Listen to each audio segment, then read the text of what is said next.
ফিরেছে ফর্মে, আবার ফিরেছে কেকেআর, আবার ফর্মে ফিরেছে।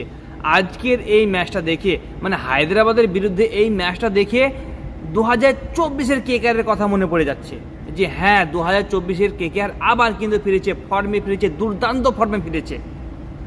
গত ম্যাচের মতো এই ম্যাচেও ওপেনার থেকে কোনো রান আসেনি, কিন্তু এজেন্টকে রাহানে এবং রঘুবংশী দুজনের পার্টনারশিপ দুর্দান্ত ছিল, অসাধারণ ছিল। আর এই পার্টনারশিপ ভেঙে যাওয়ার পর ভেঙ্কটেশ আয়ার এবং রিঙ্কু সিং, ওয়াও। প্রথমেতে আমি বলবো একদম স্লো খেলেছিল, ধরে খেলেছিল, পরিকল্পনা করেছিল যে আমরা লাস্ট 3 ওভারে মারবো। প্রথম 18টা বল স্লো ছিল, প্রথম 18 বলে মনে হয় 24-25 রান এরকম ছিল। তারপরে লাস্ট 18 বল, ওয়াও, লাস্ট 18 বল কিন্তু মন ছুঁয়ে দিয়েছে। ভেঙ্কটেশ আয়ার বলছে আমাকে 23.75 কোটি টাকা দিয়ে কেকেআর তাদের দলে সামিল করিয়েছে, আর তার প্রতিদানকে আমি দেব না, তাদেরকে কি একদম হতাশ করে দেব না। তাই আজকে এই 29 বলে 60 রানের পারেটা কিন্তু দুর্দান্ত ছিল, অসাধারণ ছিল। তারপর রিঙ্কু সিংও কিন্তু দুর্দান্ত খেলেছে। রিঙ্কু সিংও ভেঙ্কটেশ আয়ারের সাথে দুর্দান্ত সাথ দিয়েছে, অসাধারণ খেলেছে। এবং বলবো বোলিং লাইনে, হ্যাঁ কেকেআরের বোলিং লাইনে কিন্তু দুর্দান্ত ছিল।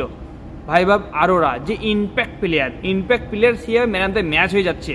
তার 3টে উইকেটে ম্যাচটাকে জয় করে দিয়েছে, সত্যি তার 3টে উইকেটে। মানে ট্রাভিস হেড প্রথম বলে 4, দ্বিতীয় বলে আউট, তারপরে একের পর এক ঝড়ের মতো উইকেট পড়তে লাগলো। মানে কেকেআরের বলাররা আজকে কেউ খালি হাতে ফেরেনি। ভাইভাব আরোরা 3 উইকেট, চক্রবর্তী 3 উইকেট, বাকিরা 1 উইকেট। সত্যি অসাধারণ ছিল, দুর্দান্ত ছিল। এই ধরনের ফর্ম যদি কেকেআর ধরে রাখে আর এই ধরনের ফর্ম যদি কেকেআর আগামীতে খেলে তাহলে কিন্তু সেমিতে যাওয়ার সম্ভাবনা রয়েছে। আর এদিকে বলবো হায়দ্রাবাদের টিমকে নিয়ে, হায়দ্রাবাদের টিম হারে আর আমার একজনকে দেখে সত্যিই খুব মায়া হয়। সেটা হচ্ছে যে এই কিউট মেয়েটাকে দেখে কিন্তু আমার সত্যি মায়া হয় যে এই মেয়েটা এত বিধ্বংসী ব্যাটার কিনে বসে আছে, এই মেয়েটা এই হিটার ব্যাটসম্যানগুলো কিনেছে আর এইরকম পারফরমেন্স করছে। মানে এটা দেখেই আমার কিন্তু এই মেয়েটাকে দেখেই সত্যি মায়া হয়।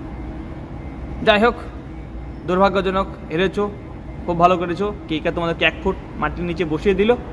আর প্রথমে শুরুতে আমরা বলেছিলাম যে এই বছরের সবথেকে শক্তিশালী টিম এবং খতরনাক টিম হচ্ছে হায়দ্রাবাদ। মনে হচ্ছে কোথাও জন্য আমার ভুল ছিল।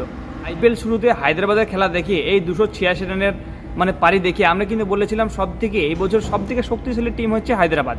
কিছু বলার নেই, চলো তাহলে। কেকেআর খুব সুন্দর খেলেছে। আর আমার এই ভিডিওর মধ্যে যদি কেকেআর সাপোর্টার যা আছো একটু কমেন্টে কমেন্টে জানাও আজকের কেকেআরের খেলা তোমাদেরকে কেমন লেগেছে, একটু কমেন্টে জানাবে। আর আমার ভিডিওর মধ্যে যদি নতুন হয়তো পেজটা ফলো করেছেন চলো তো আজকে ভিডিও এই বন্ধু, টাটা।